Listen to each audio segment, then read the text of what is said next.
नमस्कार दोस्तों, मैं हूं सर्वेश यादव और स्वागत है आपका जीएस एक्सपर्ट हब के ऑफिशियल यूट्यूब चैनल पर। मल्टीपल चॉइस क्वेश्चंस की श्रृंखला करंट अफेयर्स की जो आपके एग्जामिनेशंस को बेहतर बनाएगी, मैं आपके सामने लेके आया हूं। तो दोस्तों आज स्टार्ट करते हैं आज के पहले प्रश्न को।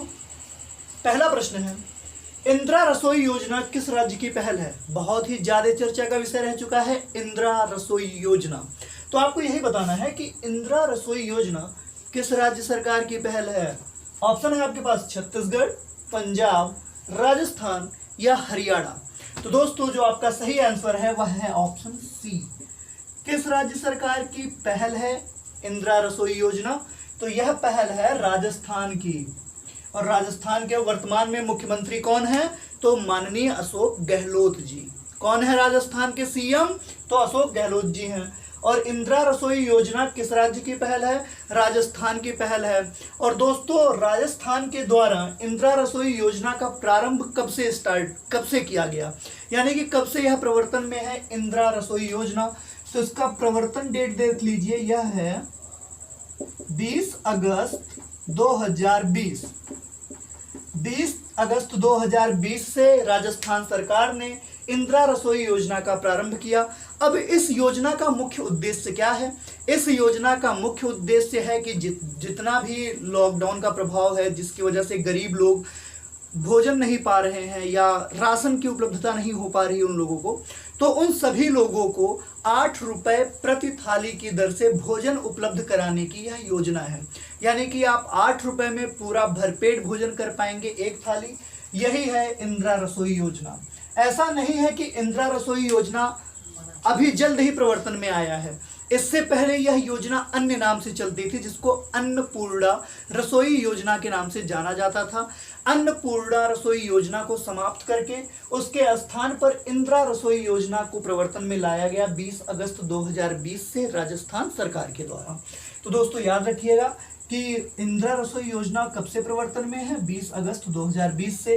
किस राज्य सरकार की पहल है यह? तो यह राजस्थान सरकार की पहल है। किस मुख्यमंत्री के द्वारा यह पहल प्रारंभ किया गया? तो माननीय मुख्यमंत्री श्री अशोक गहलोत जी के द्वारा।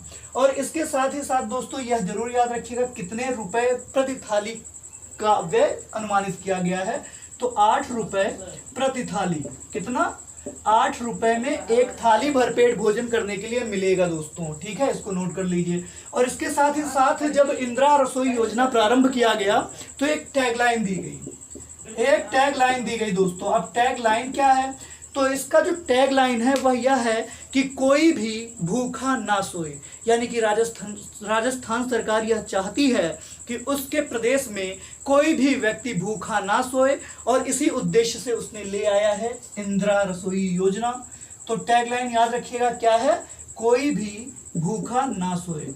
नोट कर लीजिए दोस्तों, यह एग्जामिनेशन का इंपॉर्टेंट प्रश्न है कि इंदिरा रसोई योजना का टैगलाइन क्या है? तो कोई भी भूखा ना सोए, यही इसका टैगलाइन है। नोट कर लीजिए क्योंकि बहुत महत्वपूर्ण है और इससे प्रश्न पूछे ही जाते हैं दोस्तों, तो नोट कर लीजिए।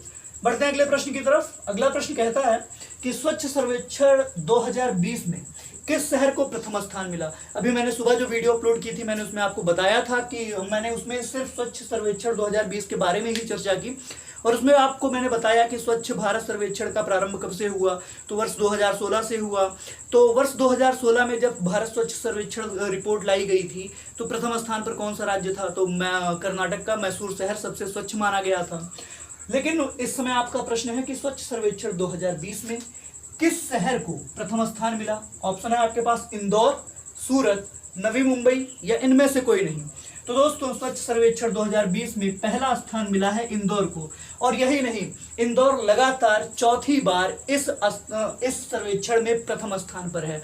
2017, 2018, 2019 और 2020 के सर्वेक्षण में भी इंदौर प्रथम स्थान पर था।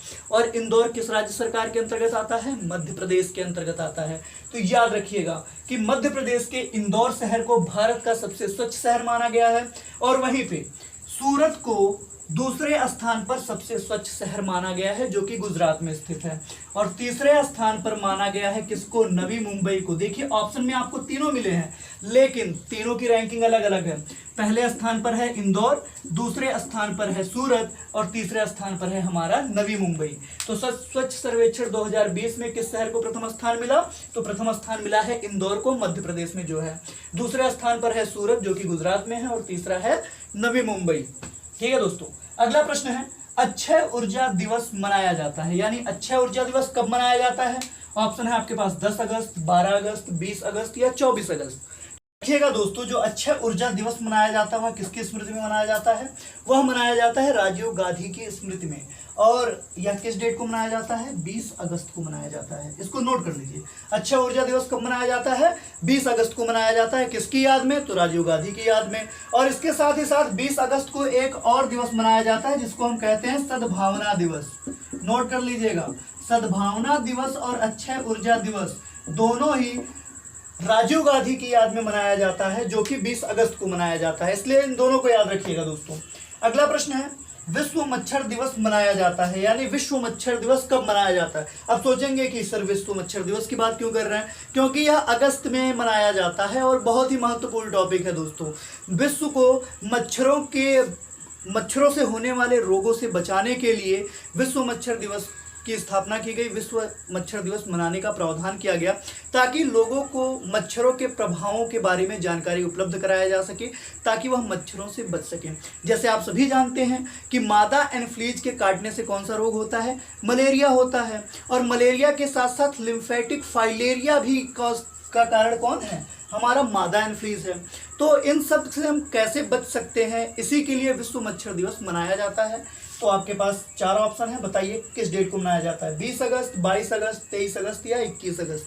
तो दोस्तों जो आपका सही आंसर है वह है ऑप्शन ए, 20 अगस्त। 20 अगस्त को विश्व मच्छर दिवस मनाया जाता है, जो कि पूरे विश्व को मच्छर से होने वाले रोगों से सतर्क करने के लिए मनाया जाता है, ताकि वह साफ सफाई रख सके, जिसकी वजह से वह मच्छर से होने वाले दुष्प्रभावों से बच सकें। तो यह हो गया दोस्तों आपके प्रश्न के सार कि विश्व मच्छर दिवस। अब देखिए 20 अगस्त का डेट कितना इंपॉर्टेंट है। 20 अगस्त को सद्भावना दिवस भी मनाया जाता है, 20 अगस्त को अक्षय ऊर्जा दिवस भी मनाया जाता है और 20 अगस्त को ही विश्व मच्छर दिवस मनाया जाता है। तो इसलिए यह 20 अगस्त डेट बहुत महत्वपूर्ण है आपके लिए दोस्तों। नोट कर लीजिएगा और एक एक पॉइंट को मेंशन करके हुए चलिएगा ताकि मजा आ जाए पढ़ने में। ठीक है, कोई भी पॉइंट मिस ना करिएगा। मेरा एक प्रश्न है आपसे, इसका आंसर आप कमेंट बॉक्स में जरूर करके बताइएगा कि कौन सी नदी भारत में कर्क रेखा को 2 बार काटती है? अगर आप ऑप्शन लेना चाहें तो मैं आपको ऑप्शन दे देता हूं। पहला ऑप्शन है जायरे, दूसरा ऑप्शन है माही, तीसरा ऑप्शन है राप्ती और चौथा ऑप्शन है अमेजन। कमेंट बॉक्स में कमेंट करके जरूर बताइएगा कि कौन सी नदी कर्क रेखा को 2 बार काटती है। इसका आंसर कमेंट बॉक्स में दीजिएगा दोस्तों। अगर वीडियो अच्छी लगी हो तो लाइक करिए, शेयर करिए और अगर आपने अभी तक चैनल सब्सक्राइब ना किया हो तो सब्सक्राइब करिए। बहुत बहुत धन्यवाद।